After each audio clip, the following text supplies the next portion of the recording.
So here we are at the Twin Cities Film Fest, and we're getting ready to screen the Rhymesayers European documentary tour.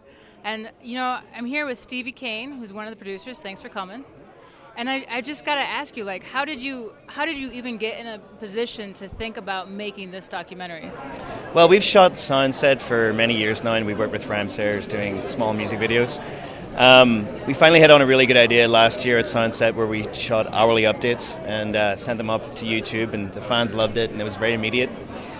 And with that, you know, we kind of pitched the idea that we would do that again, but in Europe, and they went for it. And so that's originally why we went on the tour, but in the midst of that, we shot a whole bunch of other footage, always thinking ahead, maybe we could do a tour documentary.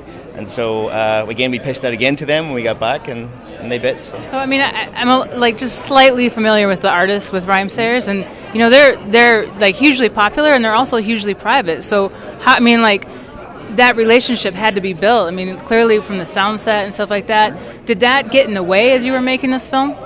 No, because you know we were on the same bus together. There's two buses. We were all there. You know, at the end of each show, we'd hang out and just talk. You know, and we pulled that documentary stuff back for a bit, those nighttime hours to kind of just get to know them. And you know, they're just great guys. They're really awesome guys, and they really came to trust us. And that's really what making a documentary is about, is telling a story about people that trust you.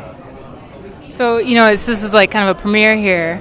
So is there any kind of hope, you know, is there something that you are wishing the audience like walks away with? I hope they walk away with the understanding that Rhymesayers are a Minnesota institution, that they bring that Minnesotaness to Europe, and that they're hugely popular over there, and that they really, really, really care about their fans. And I think that'll really come across when they see the documentary.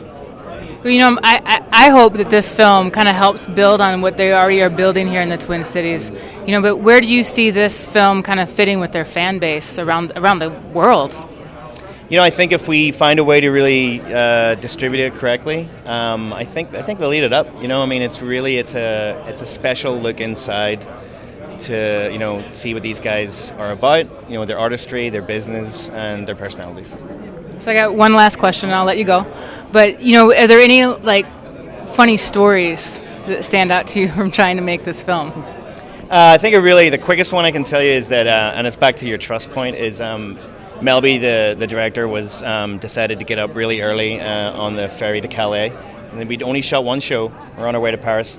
And he got up to shoot some B-roll outside. And then when he went back to open the door, he couldn't get in. And then he went to an attendant and said, "Hey, can I get back in?" They said, "There's people down there." So we've got two buses full of people that Melby doesn't know, and you know we haven't built that trust yet. And because of boo-boo he's made, everyone's going to get woken up at 4 a.m. and get dragged out.